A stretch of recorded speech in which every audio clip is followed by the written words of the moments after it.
Qué privilegio es para nosotros, quienes hacemos este canal y este programa. Es un privilegio estar nuevamente con ustedes en esta otra nueva oportunidad. Gracias por su sintonía. Antepongo algo, y ustedes lo conocen. Como cristianos, siendo cristianos, no tenemos bandería política ni bandería ideológica de naturaleza humana, a derecha, izquierda, arriba, abajo. No.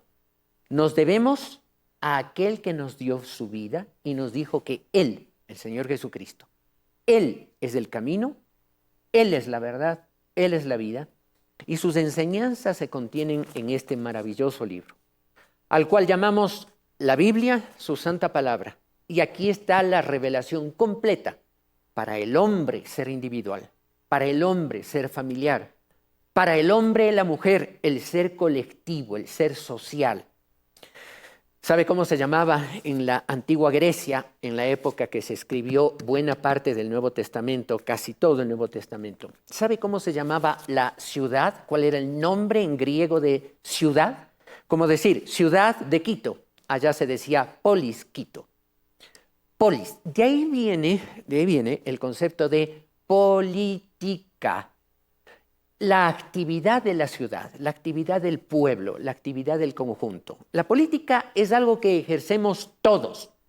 Lo entienda o no lo entienda, lo quiera o no lo quiera. Cuando yo paro mi vehículo y doy paso al transeúnte por el paso peatonal, yo estoy siendo un hombre que hace la buena política, es decir, el buen convivir de la ciudad. Otra cosa es la bandería del grupo político.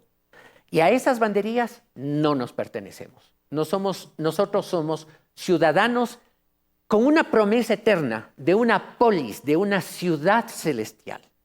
Estamos viviendo a la espera de ella. Nos vamos a referir a eso en este programa en un momento determinado por unas noticias que nos evocaron algo tan hermoso. Ya lo van a ver ustedes. Pero tenemos actualidad a nivel internacional y a nivel local. Comencemos por lo internacional.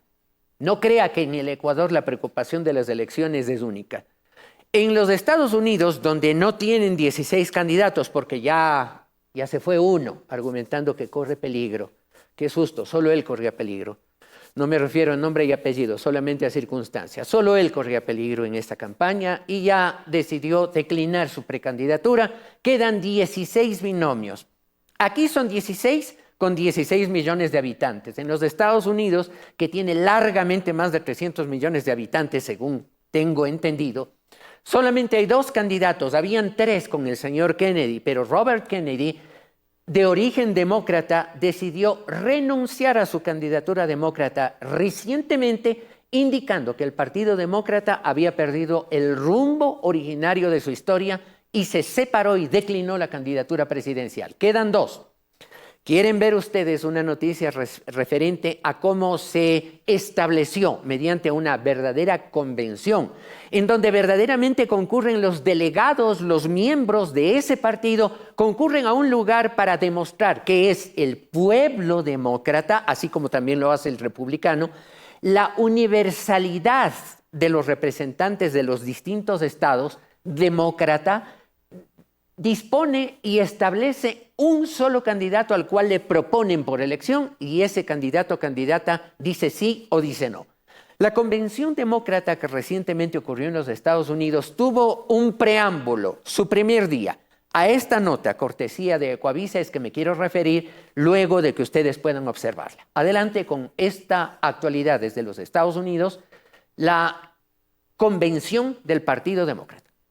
Casa llena en la primera noche de la convención del Partido Demócrata, que culminará el jueves con la proclamación oficial de Kamala Harris como candidata a la presidencia. Ella no estaba en la nómina de oradores, por lo que su repentina aparición despertó el entusiasmo de las 50,000 personas reunidas en el Union Center de Chicago. I want to kick us off by celebrating our incredible president, Joe Biden. Quiero comenzar celebrando a nuestro increíble presidente Joe Biden, dijo en el inicio de una breve intervención en la que destacó también los ideales de libertad y democracia. Let us fight for the idea. Luchemos por los ideales que apreciamos y recordemos siempre que cuando luchamos ganamos, dijo al final. Estuvo también la ex candidata presidencial demócrata Hillary Clinton, quien dijo que Harris luchará por las familias trabajadoras y cómo ha tomado la bandera por causas progresistas como el restablecimiento del derecho al aborto en todo el país. She will restore abortion rights nationwide. Pero fue también la noche de Joe Biden. Are you ready to vote for democracy and for America? Dijo que el país está ganando y que los estadounidenses están más seguros ahora que bajo la administración de Donald Trump. El crimen violento ha caído al nivel más bajo en más de 50 años y seguirá bajando cuando pongamos a un fiscal en la oficina oval en lugar de un delincuente convicto, señaló. En relación a las 34 condenas que pesan sobre el expresidente y también candidato del Partido Republicano Donald Trump. En política internacional destacó que bajo el liderazgo de Estados Unidos, la asistencia a Ucrania le permite resistir la invasión de Rusia. Y habló de uno de sus objetivos antes de que termine su gobierno, con los esfuerzos diplomáticos en la crisis de Medio Oriente por la guerra de Israel contra el grupo Hamas en la Franja de Gaza. Poner fin al sufrimiento del pueblo palestino y finalmente lograr un alto al fuego y poner fin a esta guerra, dijo Biden. En un discurso prácticamente de despedida de su vida pública de más de 50 años. A su presidencia le quedan todavía 5 meses y espera pasar la posta a Kamala Harris en enero de 2025. Esta noche, en cambio, la convención tendrá discursos del expresidente Barack Obama y también de su esposa Michelle, una de las parejas más influyentes en la política estadounidense, de la que el partido espera que dé un impulso definitivo a los votantes en apoyo a Kamala Harris en su camino a la Casa Blanca. Ante la inminencia del desastre que iba a provocar que el actual presidente Joe Biden se quede como candidato a la reelección para la presidencia de los Estados Unidos, frente al desastre de esa alocución, ese debate que sostuvo con el otro candidato, Donald Trump, y la presión de todas las altas dirigencias del Partido Demócrata, finalmente el señor Biden, decidió ceder el paso a su actual vicepresidenta, la abogada Kamala Harris, que, junto con otros altos líderes del Partido Demócrata, reunieron a toda, utilizando una expresión muy gringa, muy norteamericana, reunieron a toda la artillería, a toda la caballería, para que vaya a la convención y levante los ánimos, en donde no solamente había que levantar ánimos, había que levantar el nombre de la candidata y había que levantar mucho dinero para que pueda sostener la campaña electoral. Los 3 objetivos de la convención demócrata que tuvo lugar en Chicago. Quieren ustedes ver cuáles fueron los resultados, pero les anticipo algo que es muy importante, ¿sí? Muy importante. Observen ustedes cómo la señora Hillary Clinton desembarca diciendo que uno de los objetivos que van a tener es el aborto. Directo. Y lo dijo con palabras muy claras. El aborto. Volver a la práctica del aborto en los Estados Unidos, que había sido desechado por la Corte Suprema de Justicia cuando anuló los efectos de un fallo célebre llamado Roe versus Wade. Vean ustedes los resultados con esta siguiente nota, cortesía de Ecuavisa también, qué es lo que pasó el último día de esta convención. President of the United States of America, Kamala Harris. En la última noche de la convención del Partido Demócrata, Kamala Harris aceptó formalmente la nominación de la candidatura presidencial. Dio un discurso de poco menos de 40 minutos. Empezó por agradecer al presidente Joe Biden por su gestión. Deseó a su esposo Douglas Emhoff un feliz aniversario en sus 10 años de matrimonio. Y más temprano estuvieron también en el escenario su ahijada Elena Hodlin, su sobrina Mina Harris y Ella Emhoff, hija de su esposo, presentadas como su familia. Kamala Harris hizo un repaso de su trayectoria, desde los juzgados de California hasta la Casa Blanca como vicepresidenta. Y dijo que si gana la elección de noviembre, será una mandataria para todos los estadounidenses. You can always trust me to put country above party and self, to hold sacred America's fundamental principles, from the rule of law to free and fair elections. I will be a president who unites us around our highest aspirations. A president who leads and listens, who is realistic, practical, and has common sense, and always fights for the American people. Harris puso en la mira de su discurso a su contrincante Donald Trump, a quien atacó en varios aspectos. Uno de ellos, dijo, es que él promulgaría una prohibición nacional del aborto. Too many women are not able to make those decisions. And let's be clear about how we got here. Donald Trump handpicked members of the United States Supreme Court to take away reproductive freedom. Ese fue el resultado. Y a ver, si alguien me preguntara concretamente a algún norteamericano vinculado a la política y del lado del señor Trump, me diría, ¿cuál es su opinión? ¿Qué tiene que hacer Donald Trump para enfrentarse tas con tas, de igualdad absoluta, con la señora Kamala Harris y la imagen que tiene Kamala Harris? Yo le diría, primero tiene que aprender a sonreír, porque creo que es la gran diferencia. Todo el mundo ve un Trump arrugado, enfurecido, molesto, díscolo, ¿sí? Mientras que Kamala Harris, como decimos en el Ecuador, con su sonrisa de hornado, que nunca cierra la boca y todo el tiempo está sonriendo y todo el tiempo, no importa lo que pase, todo el tiempo está sonriendo. Son los contrastes, ¿verdad? Eso en cuanto a la forma.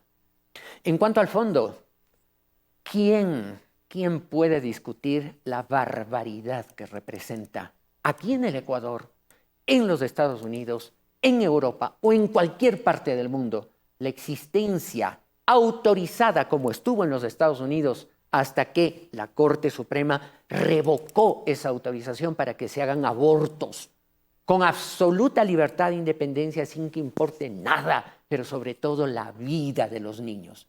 Pues ahora la Convención Demócrata arremetió con toda la fuerza diciendo que los derechos reproductivos son los que tienen que volver a instalarse y que si eligen al señor Trump, anulará los derechos reproductivos. A ver, que yo sepa, los derechos reproductivos comienzan cuando dos personas, hombre, mujer, deciden tener una relación sexual o no.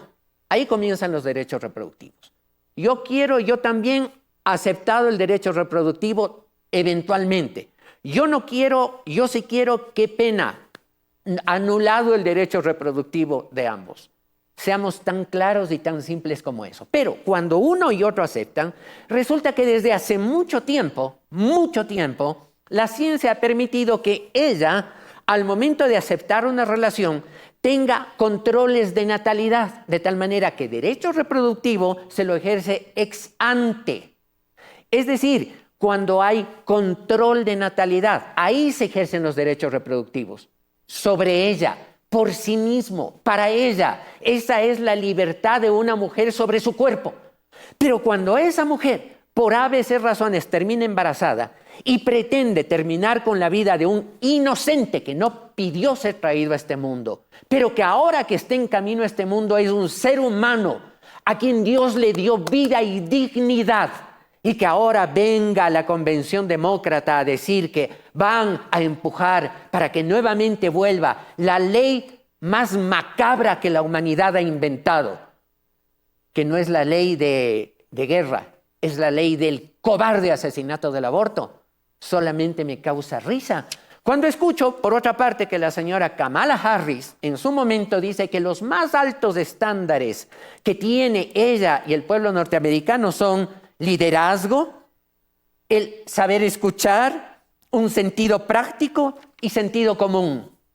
Curiosamente, el sentido común, el menos común de los sentidos, se suele decir, porque si tuviera sentido común, se daría cuenta que con el aborto lograron más muertos que todas las guerras mundiales y todas las guerras seccionales que ha tenido la humanidad en los últimos 500 años.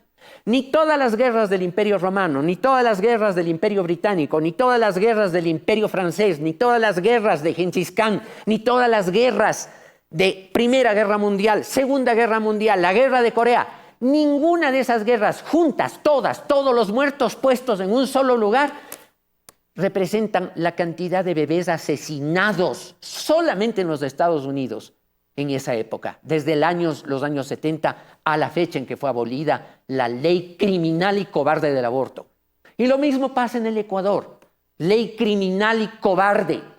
Sí, por supuesto. Y producción, por supuesto que nos pone un versículo empatado, porque sí, la gente dice que el aborto reafirma la libertad de la sexualidad de la mujer, reafirma el derecho reproductivo de la mujer y parece un camino tan bueno y tan derecho, pero a la final es camino de muerte.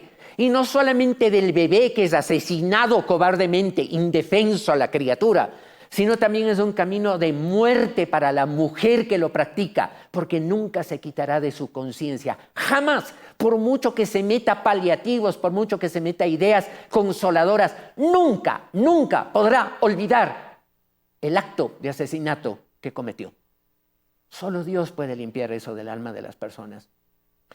Entonces, cuando yo veo una convención en la cual convergen algunos personajes muy cuestionados, y no me voy a referir a ellos porque todos sabemos lo que fue el señor Bill Clinton en la oficina oval de la Casa Blanca, ¿verdad? Y por qué salió avergonzado de ella, y por qué le retiraron al señor Clinton su licencia como abogado por mentiroso ante la corte cuando negó la existencia de una relación sexual en el óvalo presidencial de los Estados Unidos. Pero en todo caso, queridos amigos, ese es el mundo. Frente a eso tenemos que tener la linterna, como hace un momento lo puso en pantalla, la linterna que alumbra. Usted sale en la noche con una linterna y alumbra por todas partes para ver claro. Hay camino que al hombre le parece derecho, señores, pero a la final es un camino de muerte. Parece lindo reivindicar los derechos sexuales de la mujer, pero cuando eso pasa por el crimen del aborto, eternamente tendrán que responder, a menos que un día se encuentren arrepentidos y arrepentidas frente al Dios de amor que pagó con su Hijo, con la vida de su Hijo en la cruz del Calvario, el perdón de un crimen, de un pecado, de un asesinato, de una bajeza tan grande como matar a los inocentes. Esa es la verdad. Ahora vamos al plano local ecuatoriano. Miren ustedes, las siguientes noticias solamente nos van a transmitir una idea en común. ¿Saben cuál es? La desinstitucionalización en el Ecuador. Cada quien hace lo que bien le parece. Cada quien. A unos opinan esto, otros opinan esto otro. Cada quien hacer lo que le da la gana, pero respetar las leyes. ¿Qué pasó, pues? Las leyes están bien para cuando me conviene, no para cuando le conviene a otra persona que tiene el derecho de ejercitarlas. Es una mentalidad de la cual tenemos que lavarnos en el Ecuador, porque parece un camino derecho. Y todos dicen que está bien, pero a la final nos está matando, porque su final es camino de muerte social. Vean ustedes esta interesante nota de un portavoz que hoy está ya enjuiciado, ¿no? Ya está enjuiciado. El secretario de la Asamblea que dice que la Asamblea dijo de entrada, la Asamblea no acatará la sentencia de un juez. Cortesía de Teleamazonas. Fue el secretario de la Asamblea Nacional, Alejandro Muñoz, el que justamente anunció que la Asamblea Nacional no acogerá la resolución de un juez de una unidad judicial de Quitumbe que dispuso que esta legislatura deberá retomar el trámite de 3 juicios políticos presentados y que fueron archivados en la Comisión de Fiscalización en contra de 3 exfuncionarios del gobierno del expresidente de la República, Guillermo Lasso. Anunció que esta decisión se tomará debido a que existe una sentencia de la Corte Constitucional que impide que esto pueda darse. Además, dijo que de parte de la Asamblea se tomarán acciones penales y administrativas en contra del juez, así también del asambleísta Inés Alarcón, asambleísta de gobierno, que fue quien presentó esta acción de protección. Escuchemos. La Asamblea Nacional no va a acatar esta sentencia espuria emitida por un juez incompetente para pronunciarse sobre las competencias y facultades del primer poder del Estado, Asamblea Nacional. Esta es una nueva metida de mano en la justicia para favorecer a intereses políticos que la Asamblea no la va a aceptar. Y, como es evidente, llamamos también a la comunidad jurídica que ya se está pronunciando en redes sociales, la comunidad jurídica denunciando evidentemente esta interferencia del Poder Judicial en el Poder Legislativo. y evidentemente calificando esta sentencia como una sentencia que deberá ser revisada y finalmente, cuando llegue a instancias superiores, deberá ser revocada por ser totalmente contraria a derecho y afectar directamente al pueblo ecuatoriano. Por una denuncia por error inexcusable ante el Consejo de la Judicatura para que destituya inmediatamente a este juez, y también la presentación de una denuncia penal por prevaricato, por fallar total y absolutamente contrario a derecho. Y bien, de forma inmediata también se pronunció el ministro de Gobierno Arturo Félix Won. Respaldó la decisión que tomó este juez de la Unidad Judicial de Quitumbe y también criticó cuáles serían las pretensiones políticas que existen detrás de quienes resolvieron retirar las firmas para que no se tramiten estos juicios políticos en contra de los exministros. También dijo que la Asamblea con esto estaría obligada a cumplir con el orden de prelación de tratamiento de los juicios políticos. Escuchemos. Todos hemos sido testigos de los alcances de los políticos del viejo Ecuador. Cuando retiraron las firmas para los 3 juicios políticos de la administración pasada, ¿se pusieron de acuerdo para venir por los ministros del gobierno del presidente Noboa? Hoy gana una acción de protección presentada por la asambleísta Inés Alarcón, que hará que se respete el orden en el que fueron interpuestos los juicios políticos. Y solo les digo a esos políticos del viejo Ecuador, sigan traicionando a los ecuatorianos para tratar de hacer fracasar un gobierno que está trabajando por todos, y se van a encontrar con un gobierno que no se achica, que no se arrodilla, que no pacta, que no se esconde y, lo más importante, que no se escapa. Y bien, para finalizar, nada más contarles que el secretario de la Asamblea dijo que una vez que termine el receso legislativo, este tema será puesto en consideración del Pleno y que, independientemente de lo que digan, esta decisión judicial no será acatada por la legislatura. Muy buena nota de la periodista Karen Aro, que se está especializando en materia legislativa. Déjenme hacer un comentario. Recuerdo, no nos debemos a nadie, ni a los del viejo Ecuador, ni a los del nuevo Ecuador, ni a los de arriba, ni a los de abajo. Nos debemos a la verdad. Lo único que transparenta esta noticia de este señor funcionario secretario de la Asamblea es que no tiene idea de lo que es el derecho. No tiene idea. Pero sí tiene mucha audacia para presentarse durante un receso legislativo, es decir, la Asamblea no está trabajando, y se presenta siendo apenas secretario de una Asamblea. Se presenta para decir que la Asamblea, o sea, el conjunto del cual él es empleado, nada más empleado, no es el presidente, no es el presidente de una comisión legislativa, no, habla por sí. Y el conjunto es nombrado por este empleado subordinado para decir que la Asamblea no acatará una decisión de un juez. ¿Saben cómo se llama eso? Delito. Delito de desacato. Y por eso le respondieron con un enjuiciamiento ante la Fiscalía al secretario de la Asamblea. ¿Por qué?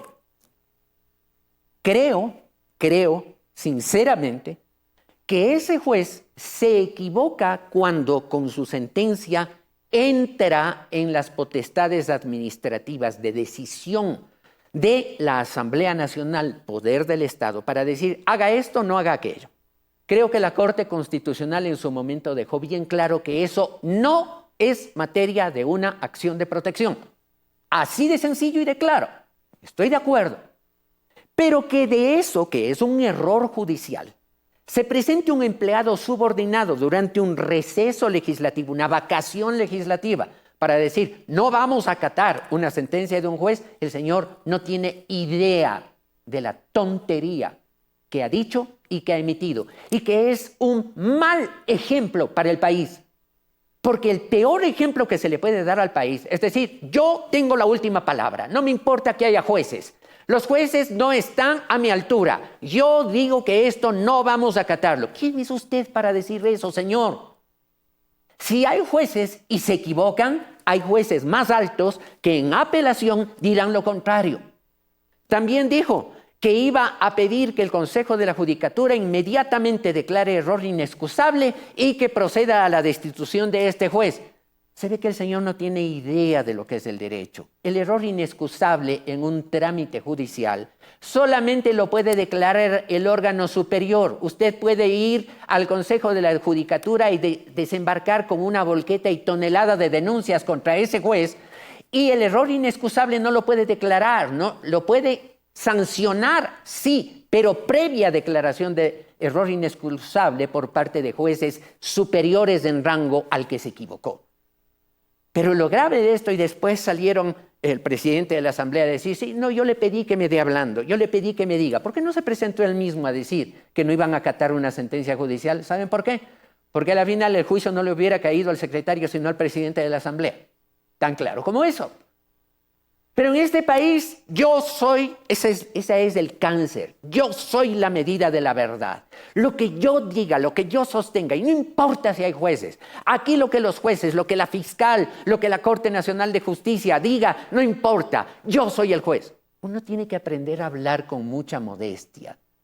Y si le encargaron algo, lo que debió decir es, sí, hay esta sentencia, estamos totalmente claros que implica un error de juzgamiento y en el momento procesal oportuno, apenas seamos notificados, seguramente se va a depositar en ese instante la apelación correspondiente solicitando la sanción del juez que sea extralimitado en sus funciones.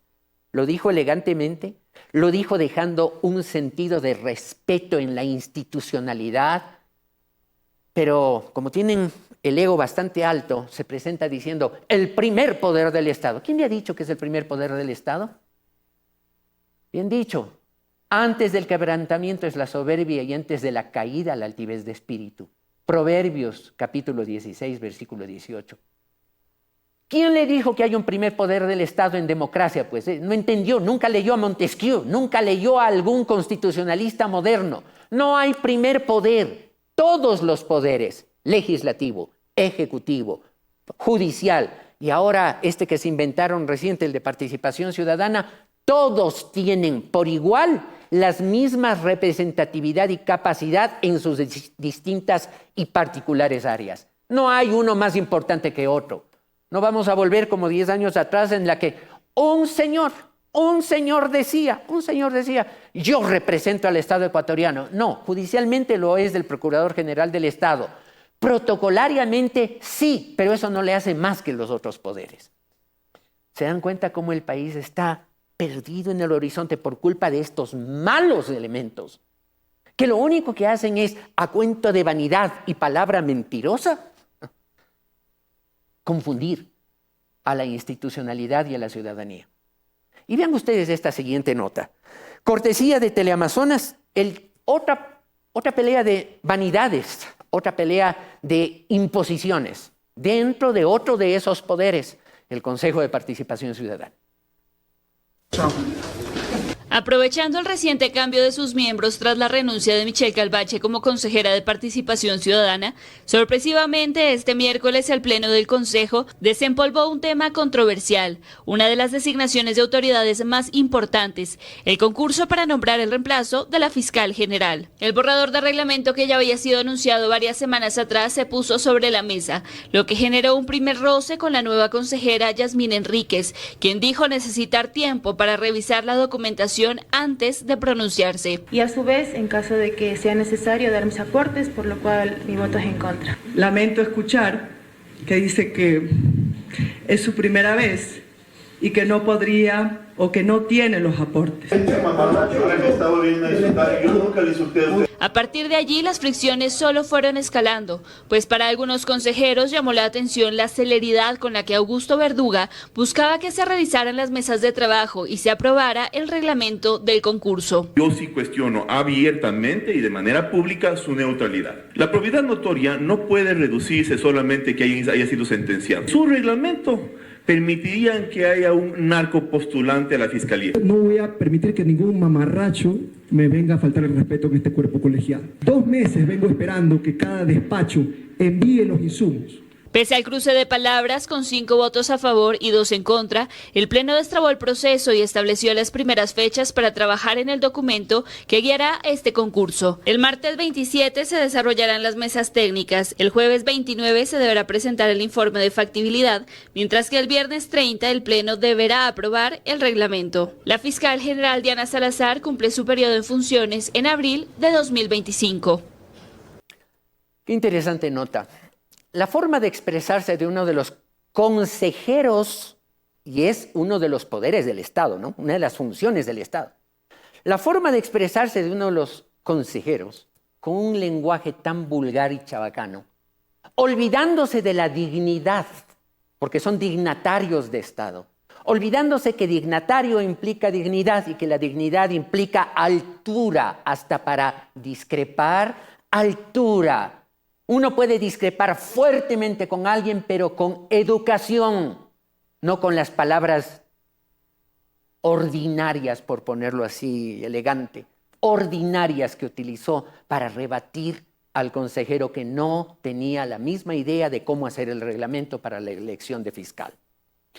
Pero si esto le llama la atención, y este es el nivel de gente que los ecuatorianos eligieron para que ejerza delicadísimas funciones, como, entre otros, establecer el camino en base al cual se elegirá a un nuevo fiscal general del Estado, error craso de la Constitución.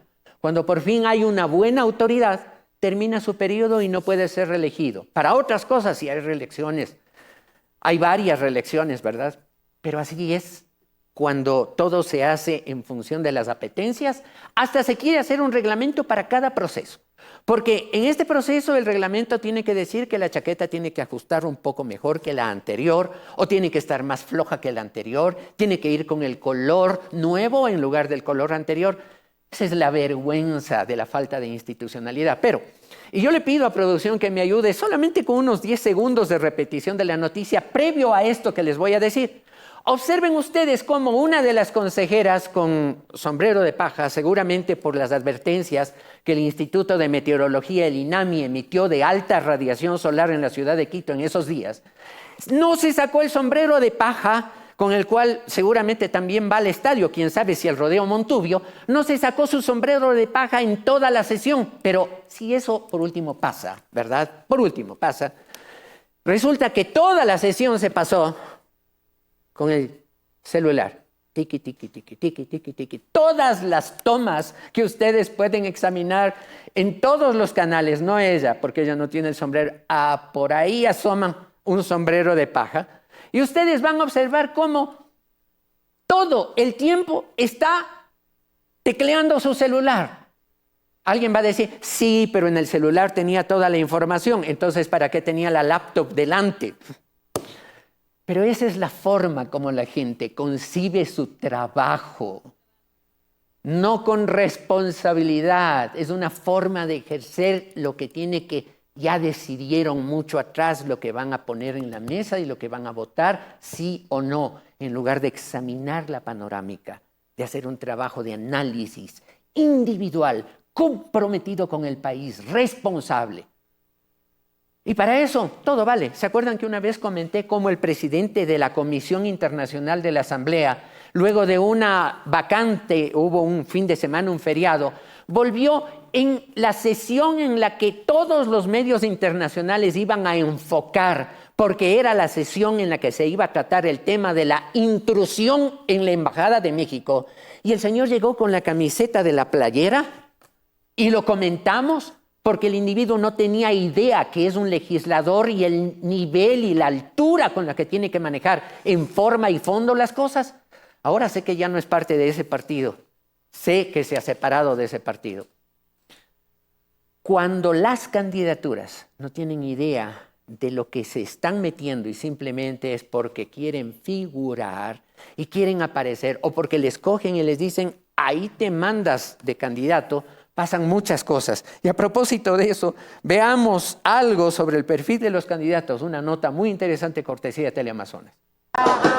Que los partidos políticos carecen de coherencia ideológica, de formación de cuadros y que cada tanto se convierten en vehículos electorales, son las críticas que se enfilan contra estos cada vez que el país vuelve a las urnas. Lo cierto es que basta con revisar el pasado de los precandidatos para constatar que muchos de ellos no nacieron políticamente en las organizaciones por las que ahora postulan. El correísmo que repite con Luisa González, pero esta vez acompañada de quien antes estuvo con ellos, pero luego fue opositor y ahora regresa Alianza diciendo que cualquier impasse ha quedado atrás. Tiene a viejos coidearios esparcidos en la lista. El exministro José Serrano, figura clave de la extinta Alianza País, por la que fue legislador, hoy es la carta de Centro Democrático para la presidencia. Movimiento que en 2021 auspició el binomio Andrés Arauz-Carlos Rabascal. Este último, ahora, es el precandidato presidencial por el movimiento Izquierda Democrática. Decisión que a la interna no gusta a todos. Gustavo Larrea, fundador de Alianza País y exministro de Seguridad durante el correísmo, hoy preside el movimiento Democracia Sí, que ha postulado a Iván Saquicela. Larrea irá como candidato a la Asamblea Nacional. El Partido Social Cristiano, que se decantó por Henry Kronfle, deberá competir por votos con Henry Cucalón, antes una de las figuras más relevantes del partido. Hoy, carta a la presidencia de Construye, ex ruptura de los 25, liderado por María Paula Romo, ex ministra de Gobierno de Lenín Moreno. De las filas del PSC también salió Cristina Reyes, hoy precandidata presidencial por el movimiento Amigo. Por esta última tienda política, iba a postular Luis Tillería, pero no fue así. Tocando puertas, llegó al movimiento Avanza.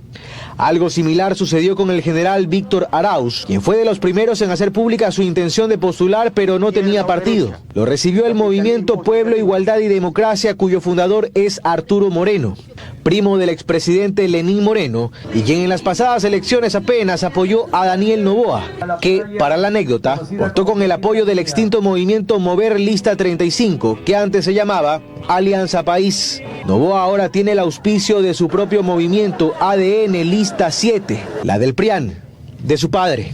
Cosas de la política ecuatoriana en tiempos de elecciones. En el fútbol yo he visto unas pifias y unos cascarazos horribles dentro del estadio cuando alguien que había sido jugador ícono de este equipo, por su profesión, por ganar un poco más, por oportunidades, firmó contrato con otro equipo generalmente rival, por poner un ejemplo, Barcelona, Emelec, Liga Aucas, en fin. Cuando se pasa al otro equipo, en el primer partido son las pifias y los cascarazos de los hinchas del equipo que abandonó por uno nuevo. Por eso la frase esa de camisetazo limpio.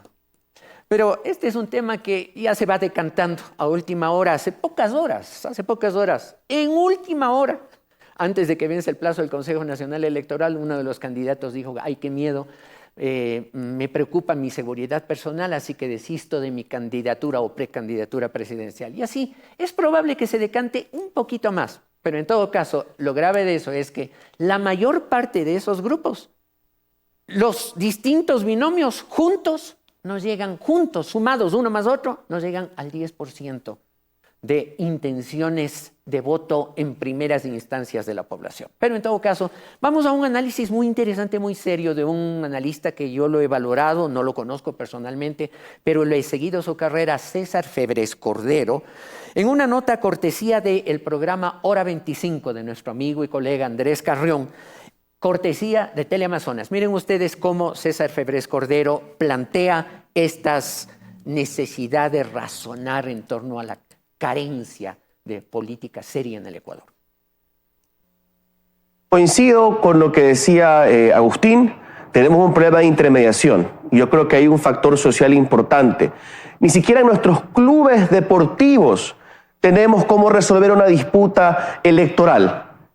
Van todos a juicio, se habla de legitimidad, se habla de que todo se resuelta a patadas. Hasta en los clubes barriales, las urbanizaciones, los colegios, las facultades. Es un problema social, de que nadie quiere compartir espacio, nadie quiere perder, nadie quiere ser desplazado un tiempo a otro rol en la organización social o política, y entonces yo voy y compro la mía o fundo la mía. Y por el lado de las instituciones no podemos olvidar, ¿quiénes son los que deberían, una vez que hagamos reformas para quedarnos solo con afiliados, eliminar los adherentes, regular el financiamiento, quiénes son los que revisan esto? El Consejo Nacional Electoral y el Tribunal Contencioso Electoral, quienes se encargan, como la función electoral, de poner orden y disciplina a nuestro sistema, están otra vez infestadas por la politiquería y tenemos una disputa en el Tribunal Contencioso Electoral por su presidencia y el Consejo Nacional Electoral otra vez las prórrogas, el Consejo de Participación no se mueve y una presidenta del Consejo que se va a desfilar a Nueva York con el señor presidente de la República y que tiene a un pariente en el consulado de Queens nombrado por el presidente de la República. Y esto no es nuevo, esto no es del novoísmo, esta es la historia de la República del Ecuador. Tenemos que pensar en las instituciones y tenemos que pensar en la sociedad, que no está funcionando de forma democrática y creo que para empezar no le interesa la democracia, no se ha planteado la democracia como forma de vida. Qué contundente esta frase. No le interesa al país la democracia, no se ha planteado a la democracia como una forma auténtica de vida. Creo yo que salvo esa gloriosa y pequeña parroquia rural de Calacalí en la provincia de Pichincha en las últimas elecciones, que cuando le presentaron los grupos políticos una jorga de malos candidatos, gente de no confiar, tuvo la valentía, la pequeña parroquia de Calacalí, cerca de la mitad del mundo, en Quito, tuvo la valentía de poner voto nulo. Y anuló la elección, tuvieron que repetirla con posterioridad. Porque en definitiva, esos bravos ciudadanos que sí se preocuparon de decir, no hay uno bueno, no hay uno que valga la pena, tuvieron la entereza de decir, como no hay uno bueno, voto nulo, y al repetir las elecciones, señor, como no les quedó más a los grupos políticos. Bravo por esa valentía. Así debería el país plantearse la valentía. No digo para anular el voto, ya a estas alturas hay que tomar decisiones, pero sí para sancionar con su voto a esos grupos que, como ustedes vieron en el reportaje anterior de Teleamazonas, el uno que había participado en la última elección por este partido ahora está jugando con este. El que jugó por Emelec ahora está en Barcelona, el que estuvo en Barcelona se pasó a Liga, al partido siguiente, y hubo uno que iba golpeando Barcelona, Emelec, Liga de Quito, Aucas o lo que sea, y por ahí asomó digo cualquier cosa, ¿verdad? Un Mushugruna que le dijo bienvenido. Y entró y se postuló por un partido político que le abrió la puerta y le dijo, venga, con tal de tener candidato porque no tenemos otro, entre paréntesis, no tienen otro, para sobrevivir los grupos políticos, para que no les borren de la lista. No importa, ahí no hay ideas, ahí no hay una visión de horizonte. Cuánto recuerdo yo con nostalgia, y puede ser que en su momento yo discrepé mucho o poco de las ideas que planteaba un Rodrigo Borja, que pensaba en la política, un Abdón Calderón Muñoz, que nunca me olvidaré la frase que inspiraba su acción política, que le costó la vida. A él también lo mataron. A Abdón Calderón Muñoz lo mataron en la ciudad de Guayaquil. ¿Qué decía Abdón Calderón? Haré al Ecuador tan rico como ricos son sus recursos naturales. Él sabía que había recursos naturales suficientes. Él no pensaba como los dementes, aquellos que plantearon la fórmula de dejar el petróleo en el subsuelo del Yasuní. Él decía, hay recursos naturales, hay que trabajarlos, hay que hacer riqueza extrayendo, porque Dios puso riqueza y la puso en abundante cantidad, demasiada a veces, cantidad en el suelo. Esos grupos políticos que son 16, quedan solo 16. Algunos de esos grupos políticos hablan de no a la minería, no a la extracción minera, etcétera, etcétera. Sí, cuando es bien ordenada y cuando hay técnicas correctas, no. Cuando es bien hecho, no. Y se quedan calladitos frente a la minería ilegal que está depredando la Amazonía, que dicen defender del otro lado de la pared.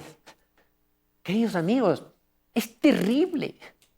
Pero eso es lo que los ecuatorianos tenemos que comenzar a identificar claramente, ponerles en la mira del disparo político que se llama voto en la urna y sacarlos.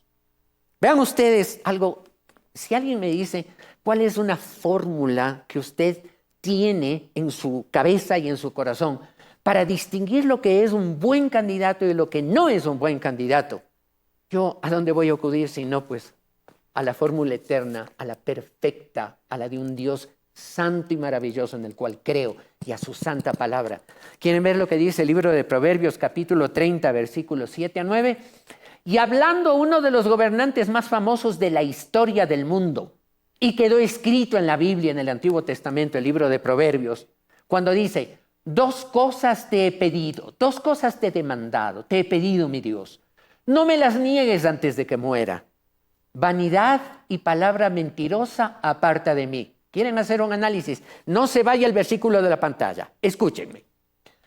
Primera condición que tenemos que examinar los ecuatorianos es cuál es la actitud, cuál es la forma de vivir, de interactuar en el día a día, no en las campañas electorales, son una maravilla, todos son dulces saludadores. ¿No vieron a Kamala Harris? No para de sonreír las 24 horas del día hasta cuando está dormida. Pero vanidad y palabra mentirosa les caracteriza el resto de los días de su vida, de los meses, de los años de sus vidas. Si hay vanidad y palabra mentirosa, fuera de aquí. Segundo, no me des pobreza ni riquezas, manténme del pan necesario.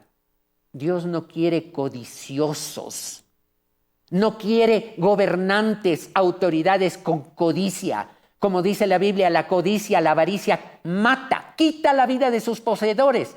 ¿Y por qué decía Salomón, el rey Salomón, eso? No sea que teniendo que me sacie, o sea, que teniendo mucho, te niegue y diga, ¿quién carachos es Jehová Dios? ¿Quién? Yo, self-made man, dicen los gringos, ¿no? Yo me hice a mí mismo, yo trabajé, yo hice todo lo que hice. No, señores, no me sacie y te niegue. Era el susto del rey Salomón y termine diciendo, ¿y quién es Dios? Y también, o que siendo pobre, hurte y blasfeme el nombre de mi Dios amado. ¡Qué equilibrio! Por eso se caracterizó como el rey más sabio de su época y probablemente de toda la humanidad. No me des riqueza ni pobreza, manténme del pan que necesito. No sea que teniendo mucho me enorgullezca y diga, ¿quién carachos es Dios? Yo lo hice por mi propia fuerza, mi inteligencia. Vanidosos. O que teniendo poco comience a hacer contratos truchos por aquí, por allá, amarres con los amigotes y comience a dejar que los fondos ilegales, las autorizaciones de exportación de oro que se multiplicaban a millares surgir. Así nomás, mis queridos amigos. Por eso la Biblia para mí es la medida de las cosas. Si lográramos elegir autoridades que en sus intimidad con un Dios, con nuestro Dios maravilloso, y diga, vanidad y palabra mentirosa, no permitas que haya en mí. No me des pobreza ni riqueza, solo manténme del pan necesario. No necesito más, solo lo necesario para no negarte hoy, para no ofenderte y entristecerte. Así debería ser. Pero bueno, queridos amigos, yo le pido permiso a producción porque no tengo idea de cómo estamos en el tema del tiempo que nos queda de programa. Y vamos entonces, vamos con estas noticias deportivas que son hermosas.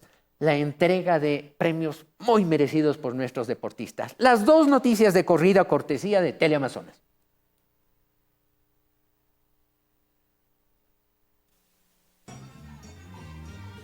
Así, llenos de emoción, los hijos de Daniel Pintado, quien ganó medalla de oro en marcha en París 2024, elegían sus cuartos y recorrían la casa que el Ministerio de Vivienda obsequió a Pintado este miércoles. En reconocimiento por llenarnos de orgullo y representar de la mejor manera al país en las Olimpiadas. La vivienda se encuentra en la ciudad de Cuenca. Yo creo que lo soñé desde hace mucho tiempo y verles a mis hijos felices, a mi familia feliz, creo que es algo que me hace muy feliz. En la misma ciudad, pero en otro sector, la ganadora de plata en la disciplina de marcha, Glenda Morejón, recibió también su casa. Allí continuará escribiendo su historia, ahora junto a su prometido, quien le pidió matrimonio en París. El reflejo de todo el esfuerzo, el sacrificio que hemos realizado y que nunca se den por vencidos y ser muy pacientes y perseverantes hasta conseguir todo lo que nos hemos propuesto. Angie Palacios y Neisida Gómez, hermanas y campeonas olímpicas en levantamiento de pesas, serán vecinas. En la misma urbanización en Conocoto, en Quito, Palacios recibió junto a su familia la casa para ella y para Gómez, quien no pudo asistir. Después de tanto sacrificio, ahora puedo decir que tengo mi casa propia. La verdad no me lo esperaba. Muy buen recompensados todos los medallistas que se les han entregado su casita, porque sé que todos han luchado por por poder tener su casa. Esta casa, que es lo menos que se merece. Si todos los ecuatorianos tuviesen la dedicación, la disciplina, la determinación, la constancia de nuestros medallistas, nadie nos pararía en el mundo. Para los deportistas, la entrega de estas viviendas es un sueño cumplido y un impulso para continuar con su labor de dar esperanza y alegría a los ecuatorianos. Este jueves en Guayaquil, la tigra Lucía Yepes, ganadora de plata en lucha libre, y Luisa Valverde, quien obtuvo diploma olímpico en la misma disciplina, recibirán sus nuevas viviendas. Así es, ¿qué tal, compañeros? Buenas tardes. El acto arrancó pasado de las 11 de la mañana, donde autoridades del gobierno se hicieron presentes para esta entrega, como el ministro del Deporte, Andrés Guzmán, como también el ministro de Desarrollo Urbano y Vivienda, Humberto Plaza. Nosotros hemos captado las reacciones de las deportistas al momento de recibir la noticia sobre sus nuevas viviendas. Escuchemos. Aquí en el pecho tengo recuerdo cuando agarré mi medalla y cuando llamé a mi mamá y le dije, mamá, ahora sí, vamos a tener una casa. Y esta es una inspiración porque sé que la tigra va a estar en Los Ángeles buscando una medalla olímpica de oro. Hace 2 días recién me llamaron para darme esta sorpresa. Todo el mundo sabe que lo he venido luchando de un ofrecimiento anterior y ahora haber vuelto a tener un diploma olímpico. O sea, ya tengo 2 diplomas olímpicos. Yo creo que me lo merezco y estoy orgullosa por el trabajo que he realizado. En el camino que nos hemos puesto, que es darle al deporte el espacio que merece. Hoy, de verdad, Lu, quiero decirte que todo lo que han cosechado es de ustedes. Las medallas que los chicos se ganaron son de ellos, del esfuerzo de ellos, de sus familias, de sus equipos de trabajo. Ustedes son el ejemplo y el espejo en donde queremos que se vean reflejadas las futuras generaciones del país. Cabe recalcar, compañeros y amigos televidentes, que estos reconocimientos por parte del gobierno son importantes, pero también es necesario realizar un estudio fundamental para identificar las necesidades de aquellos deportistas que sueñan con llegar a convertirse en atletas olímpicos, pero por falta de recursos no pueden llegar. Como en el caso de nuestra luchadora Luisa Valverde, algunos de ellos tuvieron que vivir vendiendo lápices, vendiendo esferográficos en las paradas de los buses o en los semáforos. Así tuvieron que luchar la vida desde muy pequeños, pero con una determinación y generalmente con unas mamás a todo dar y unos padres que estuvieron allí, papá y mamá en el equilibrio, que abrigaron a sus hijos. Sí, no fue fácil. Como lo dijo nuestra medallista olímpica, no fue fácil. Hubo que salir solos a darle duro y al mismo tiempo entrenar y a desarrollar sus capacidades. Pero la verdad es que Daniel Pintado, Angie Palacios, Neisy Dajones, Luisa Valverde, entre otros, han hecho quedar al Ecuador, Lucía Yepes, han hecho quedar al Ecuador tan bien. Han mostrado una fibra que no solamente ha mostrado al Ecuador fuera, sino que ha mostrado al Ecuador de adentro. A esos muchachos y muchachas que dicen, no, es que está tan difícil, es que la situación no da, es que no hay perspectiva. No, sí la hay. Ustedes vieron la carita de felicidad del hijo de Daniel Pintado y tenemos una foto. Miren, esas criaturas. Y si ustedes pueden leer lo que dice en el cartel, con Dios todo se puede. Esas son las lecciones que hay que asimilar, Ecuador, juventud, niñez. Con Dios sí se puede.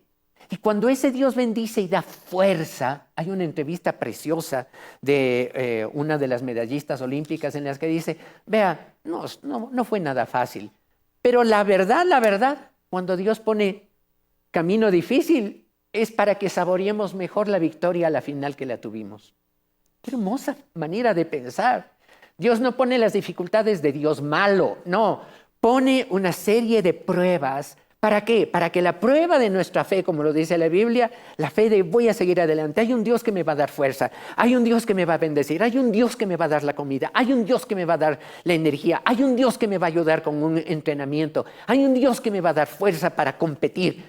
La prueba de nuestra fe produce paciencia. La paciencia ¿Qué? La paciencia produce una serie de efectos. Esperanza. Esa esperanza no avergüenza. Y no avergüenza, ahí está la prueba. Así lo dice la Biblia. La fe produce paciencia. La paciencia prueba. La prueba fe. La prueba esperanza. Y esa esperanza que no avergüenza es que a la vuelta de unos días pueden decir, mamita, aquí está la llave de la casa que me acaba de entregar el Ministerio de Desarrollo Urbano y Vivienda, el ministro Humberto Plaza, a nombre del presidente de la República. Aplauso. Señor Novoa, en muchas cosas creo que he expresado con demasiada franqueza mi desacuerdo o en todo caso una recomendación que iba más allá de sus ideas, pero en esto yo tengo que felicitarles. Esto no tiene que entrar a la campaña política, tiene que entrar a algo mejor, más profundo que la campaña política. La capacidad de alentar a los jóvenes del Ecuador a través de estos hombres y mujeres jóvenes meritorios.